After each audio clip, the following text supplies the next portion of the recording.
Hola código, en esta ocasión nos tocó resolver el problema número 4, el cual define la función f de x condicionada tal que si x es mayor o igual a 0, se desarrolla la integral definida de 0 a x de e a la menos t al cuadrado derivada en t. Del caso contrario, si es negativa, la respuesta es 0. El problema nos plantea tres condiciones. La primera es escribir una función que nos permite evaluar la integral de e a la menos t al cuadrado con el nombre de la función f. En la segunda debemos crear otra función cuyo nombre debe ser RND y debemos generar valores aleatorios comprendidos entre 0 y x. En la tercera debemos escribir un programa que pide un valor de x y utilizando las funciones anteriores. En otras palabras, emplee a y b en la función principal. Antes de la programación tenemos que realizar el desarrollo de la integral que nos pide el problema. Para esto tenemos que conocer la función de error, la cual está definida como observamos acá, igual a 2 entre raíz de pi por la integral que necesitamos. En esta ocasión la integral también se define como la sumatoria infinita que observamos aquí. En esta ocasión usaremos el número 3, la cual ya despejamos la integral y vamos a tener que solo evaluar la función de error por raíz de pi sobre 2. Bueno, como ya conocemos el desarrollo de la integral, ahora vamos a observar el diagrama de flujos de nuestro programa. Lo que observamos ahora son los diagramas de flujos de cada función, como indica el problema. Para esto empleamos el programa Gliffy de Google, el cual es gratis. Luego les daré el link para que puedan descargarlos. Ahora procederé a explicar cómo funciona el diagrama de flujos. Explicaré qué es una función para programación. La función es un conjunto de códigos que realizan una tarea específica, fuera de la programación principal. Ahora explicaremos la función f. Simbolizada de esta manera, f consta de dos variables y una constante, a como entero, integral como real y la constante pi, real. Su proceso está dada según el despeje que realizamos sobre la integral, sqrt pi, que viene a ser la raíz cuadrada de pi, por ERF de A, el cual sería la función de error, y de ahí entre 2. Todo esto sería integral, luego sería mostrado y ahí culminaría la función f. Ahora la función RND, el cual contiene 4 variables enteras, i, val, v de 10 y x. Después procederá con sRuntime, el cual permitirá que cada vez que se requieran valores aleatorios siempre sean distintos a los anteriores. De ahí se realizará un ciclo for, que iniciará desde 0 y aumentará de 1 en 1 hasta llegar a 9. Su proceso consistirá en generar un valor aleatorio desde un rango de x. Luego se añadirá al vector y de ahí será mostrado. Esto se realizará hasta dar los 10 valores, ya que empieza desde 0 y terminará en 9. Dados los 10 valores, terminará el ciclo y iniciará otro ciclo for, que empieza desde 0 y terminará en 9. Como el anterior. Su proceso consiste en utilizar los 10 valores del vector v, de ahí añadirlos a la variable val y de ahí llamar a la función f, el cual nos botará 10 integrales de cada valor del vector v. Al término de los 10 se culminará el proceso de la función RND. Ahora procederemos con la función principal llamada inicio, la cual tiene como variable a x, la cual nos la pedirá y de ahí pasará por la condición de que si x es mayor o igual a 0, procederá con llamar a la función RND, como hemos visto anteriormente. De lo contrario, la respuesta será simplemente 0, es condición del problema. De ahí se culminaría el proceso del diagrama de flujos. Mostraremos el pseudocódigo respectivo de cada diagrama de flujos. Lo que observamos ahora es el pseudocódigo de los diagramas de flujos mostrados anteriormente. Como pueden ver, aquí está la función f, su pseudocódigo de RND, su pseudocódigo y de inicio. Cada uno en el respectivo orden que se mostró anterior. También se pudo realizar desde un board, en este caso lo estamos realizando desde un Gliffy. Ya realizado el diagrama de flujos y el pseudocódigo, ahora procederemos a codificar el problema. Lo que observamos en la pantalla es la última parte del problema número 4, la codificación. Ahora comenzaré a explicar cada código que se encuentra en la plantilla, pero antes tenemos que tener ciertas nociones con respecto a la estructura de la programación. Empecemos. En la zona de directivas, que viene a ser la sección de... Aquí es donde vamos a incluir y definir Como pueden observar, el numeral quiere indicar leer, included, de incluir, y después se acompaña la librería. En este caso dice leer la librería incluida iOS-Trean. La librería iOS-Trean nos permite utilizar las funciones de entrada y salida y ciertas codificaciones, pero con mayor comodidad. Después tenemos también la librería setdelete, la cual nos permite utilizar el código random, la cual nos permitirá generar valores aleatorios. Después tenemos la librería match, la cual nos permitirá usar las funciones matemáticas, en este caso la raíz cuadrada. Después tenemos la librería setTime, la cual nos permitirá usar el código time 0 para que se sincronice con el comando random y genere valores aleatorios, pero que sean distintos según el tiempo. También podemos definir.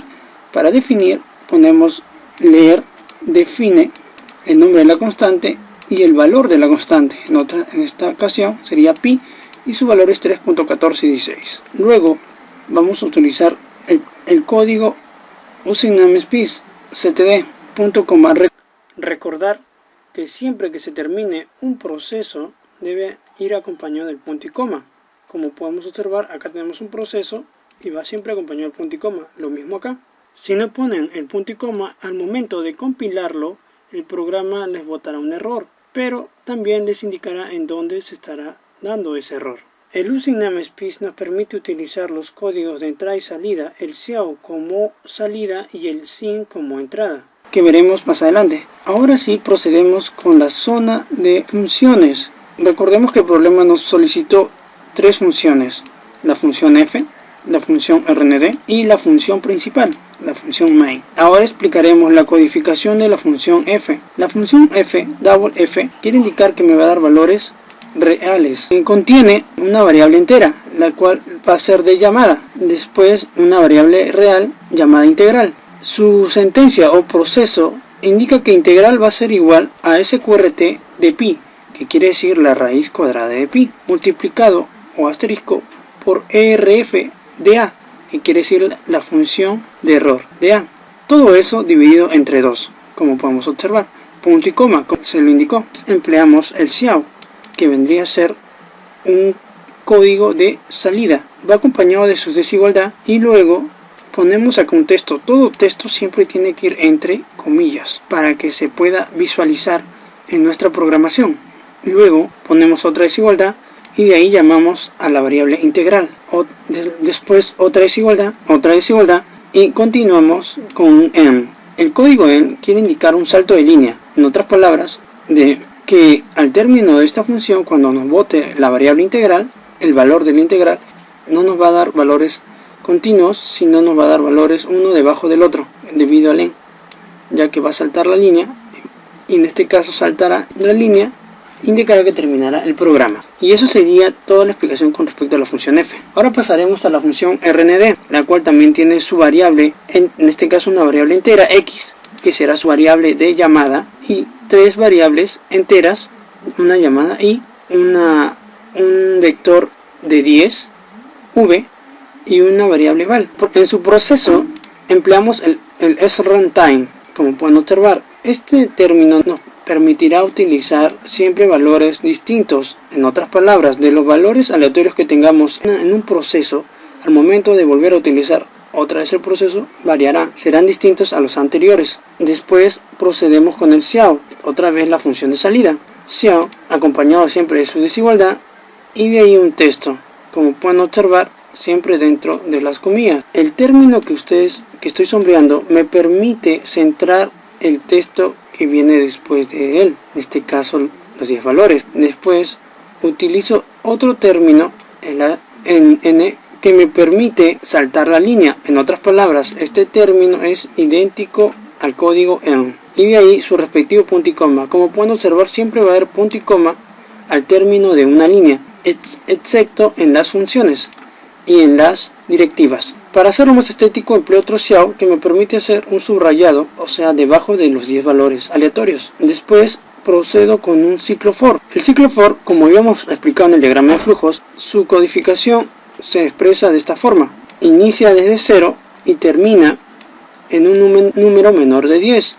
Sube de 1 en 1 de manera entera. Su proceso del del ciclo for consta del vector v en i igual a ran, que viene a ser el que nos generará el valor aleatorio. Recordemos que ran se puede utilizar gracias a la librería ctnline incluida en este programa. Luego, los valores aleatorios con el porcentaje ran quieren indicar, van a dar valores aleatorios menor a la variable x o igual. Empleamos ahora otra vez el Xiao y un texto para hacerlo más estético, y luego mostramos el valor del vector según el ciclo en el que se encuentre, y de ahí un salto de línea indicando el término del ciclo for. Después empleamos otro Xiao, el cual es solo para estética, o sea, dividir los valores ya que no nos queden todos tan juntos. Lo mismo con el Xiao, otro Xiao en el cual nos permita diferenciar las integrales de los 10 valores aleatorios, similar al anterior. Ahora empleamos otro for,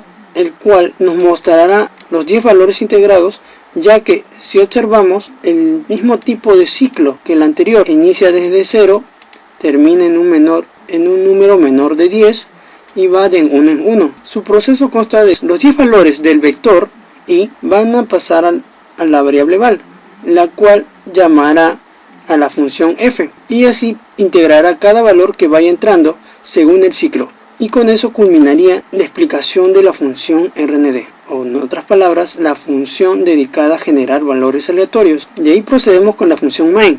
La función main, que vendría a ser la función principal, consta de una variable entera, que vendría a ser x. Empleo un Xiao para mostrar un encabezado de función f en x, haciendo presente el proceso de función. Empleo el otro Xiao para hacer un subrayado del anterior de manera estética. Recordemos que empleamos este término para centrarlos y este otro para hacer salto de línea. De ahí procedo con otro Xiao en el cual hago un texto de dar rango, en otras palabras, que se visualice y nos pida que demos un rango, y de ahí punto y coma, cerrando el proceso, continúo con un sin. Recordemos que el Xiao y el sin se emplean gracias al using namespace.std. El Xiao es la salida de datos y el sin es para ingresar. En otras palabras, van de la mano, ya que él me va a pedir un dato y con el sin le ingresaré ese dato.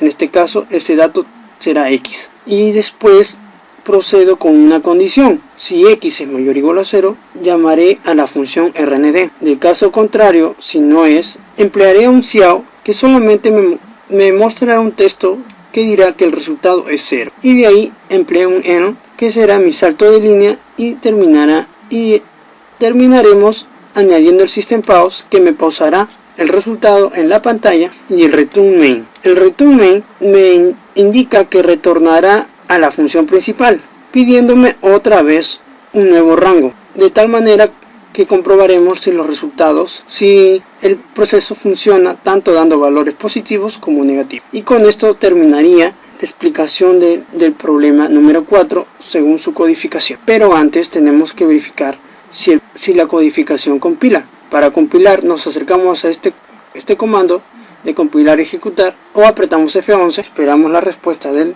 det C++, y como vimos nos pide que demos una función, y eso debido a la función principal que habíamos puesto acá. Está centrado gracias al comando T. Al dar el rango, en este caso daremos 10, nos botará 10 valores aleatorios. 10 valores aleatorios. Estas líneas que eran la división, que es lo que estamos mostrando en la línea 22, y de ahí las integrales, de manera estética el subrayado según el Xiao, y de ahí el proceso de integrales, sí, de los anteriores 10 valores aleatorios.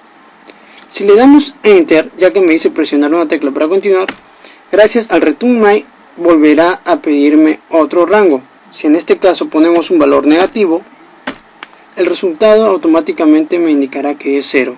Y eso sería todo la solución del problema número 4. Gracias.